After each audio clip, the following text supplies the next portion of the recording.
자, 오늘은 비트코인 얘기를 좀 해볼까 합니다. 근데 그냥 오른다, 내린다 이런 얘기 말고요. 비트코인을 지지하는 사람들은 도대체 어떤 논리를 가지고 있는지, 이걸 왜 단순한 투기 자산이 아니라 화폐의 미래라고까지 말하는지, 그 속을 깊숙이 들여다볼 겁니다. 물론 이들조차 이건 정말 위험하다고 인정하는 리스크들도 낱낱이 파헤쳐볼 거고요. 이야기를 시작하기 전에 먼저 이 질문부터 한번 던져보고 싶어요. 여러분, 여러분이 가진 돈, 그 돈의 힘이 예전 같다고 느끼시나요? 아마 2020년 팬데믹을 겪으면서 우리 모두에게 이 질문이 정말 현실적으로 와닿기 시작했을 겁니다. 네, 바로 현금의 문제입니다. 특히 팬데믹을 겪으면서 우리가 뭘 깨닫게 됐냐.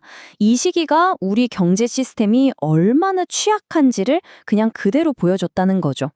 생각해 보세요. 전 세계 정부들이 경제가 멈추니까 어떻게 했나요? 돈을 어마어마하게 찍어냈죠. 그러면서 사람들이 깨달은 겁니다.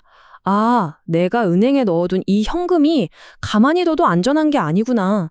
인플레이션 때문에 시간이 갈수록 그냥 녹아내리는구나 하는 사실을요. 이게 진짜 심각한 문제인 게 이제는 그냥 열심히 일해서 돈을 모으는 것만으로는 안 된다는 거예요.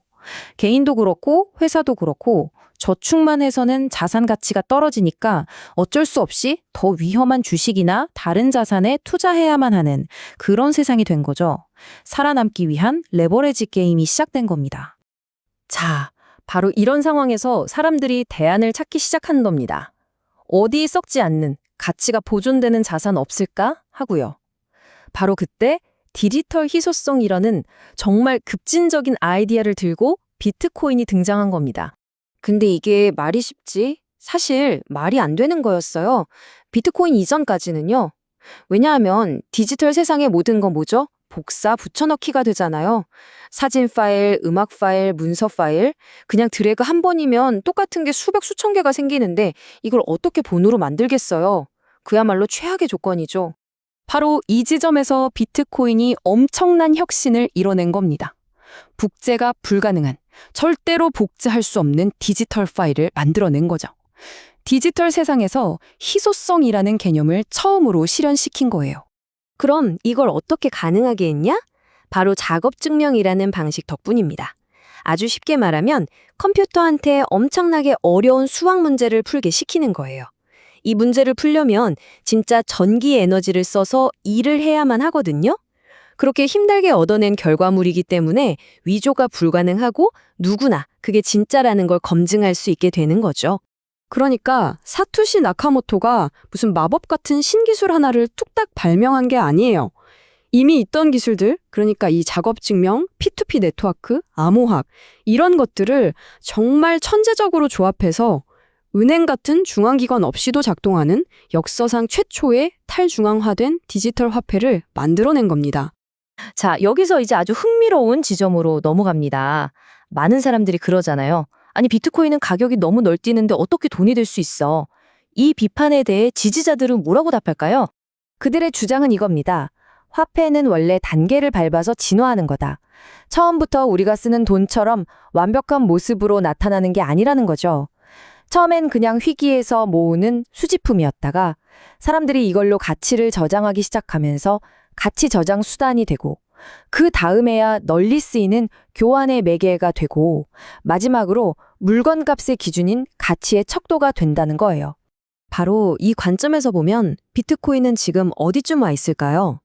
바로 수집품 단계를 지나서 가치 저장 수단으로 넘어가는 그 전환 과정에 있다는 겁니다. 마치 수천 년 전에 금이 그냥 반짝이는 돌멩이에서 귀한 가치 저장 수단으로 인정받았던 그 과정처럼 말이죠. 그럼 한번 직접 비교를 해볼까요? 이 진화의 길 위에서 비트코인이 금이나 우리가 쓰는 돈, 즉 법정화폐와 비교했을 때 어떤 특징을 갖는지 이 표를 보면 한눈에 들어옵니다. 자, 표를 보시면요. 가치 저장 수단이 가져야 할 여러 속성들이 있죠. 금은 뭐니 해도 역사가 길다는 장점이 있고요. 우리가 쓰는 달러 같은 법정화폐는 사용하기가 편리하죠. 그런데 비트코인을 보세요. 휴대성이나 분할성은 그냥 압도적이고요. 무엇보다도 희소성 측면에서 절대적이라는 점이 눈에 띕니다. 정부가 마음대로 찍어낼 수 없다는 거죠. 그래서 비트코인 낙관론자들이 꼽는 두 가지 필살기가 바로 이겁니다. 첫째, 총량이 2,100만 개로 딱 정해져 있어서 절대 바꿀 수 없는 절대적 희소성. 둘째, 어떤 정부나 은행의 허락 없이도 내 자산을 내가 온전히 통제하고 전송할 수 있는 검열 저항성. 역사상 이런 특징을 동시에 가진 자산은 없었다는 게 이들의 핵심 주장입니다. 하지만 이렇게 장밋빛 이야기만 할 수는 없겠죠. 신뢰할 수 있는 주장이라면 당연히 약점도 인정해야 합니다. 지금부터는 비트코인을 가장 강력하게 지지하는 사람들조차 이것만큼은 정말 위험하다고 인정하는 4가지 핵심 리스크를 살펴보겠습니다. 만약 비트코인이 실패한다면 아마 이 4가지 이유 중 하나일 겁니다. 하나씩 짚어보죠. 첫 번째는 바로 프로토콜 리스크입니다.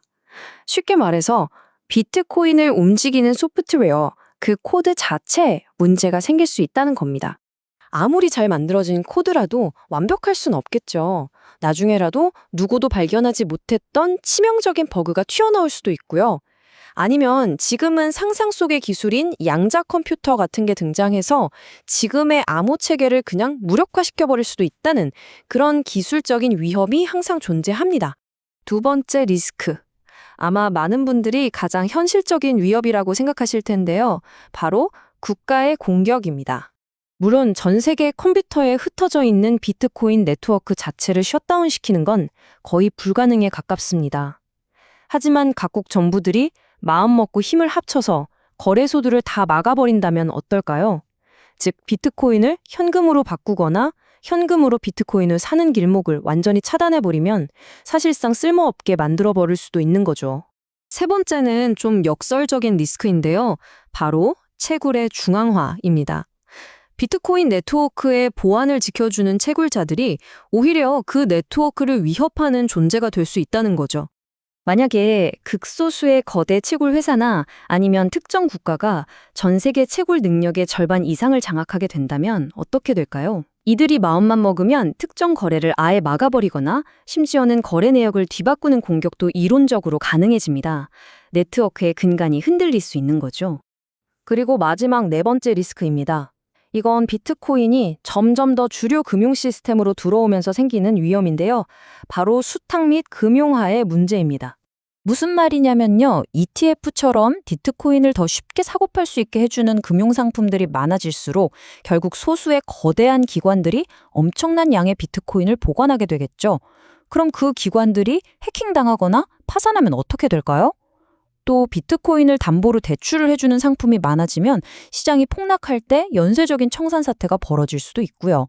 편리해지는 만큼 새로운 위험이 생기는 겁니다. 자, 그럼 이 모든 낙관적인 전망과 만만치 않은 리스크들을 다 듣고 나니 이런 생각이 듭니다. 우리는 과연 무엇을 봐야 할까? 단순히 오르내리는 가격 말고 진짜 주목해야 할 이야기는 뭘까요? 결국 비트코인을 지지하는 사람들은 이런 지표들을 봐야 한다고 말합니다. 단기적인 가격 변동이 아니라 네트워크 인프라가 얼마나 더 튼튼해지고 있는지, 각국 정부의 규제는 금지 쪽으로 가는지 아니면 제도권으로 편입하는 쪽으로 가는지, 그리고 정말 중요한 채굴 파워가 한쪽으로 쏠리지 않고 잘 분산되고 있는지, 또 실제로 비트코인을 장기 보유하거나 사용하는 사람, 기관들이 늘어나고 있는지, 이런 근본적인 것들을 봐야 한다는 거죠. 결국 비트코인을 둘러싼 이 모든 논쟁은 단순히 가격이 얼마가 될까 하는 질문에서 그치지 않는 것 같습니다. 그보다는 우리는 돈을 무엇이라고 생각하는가, 그리고 그 돈을 통제하는 힘은 누가 가져야 하는가라는 훨씬 더 근본적인 질문을 우리에게 던지고 있는 게 아닐까요?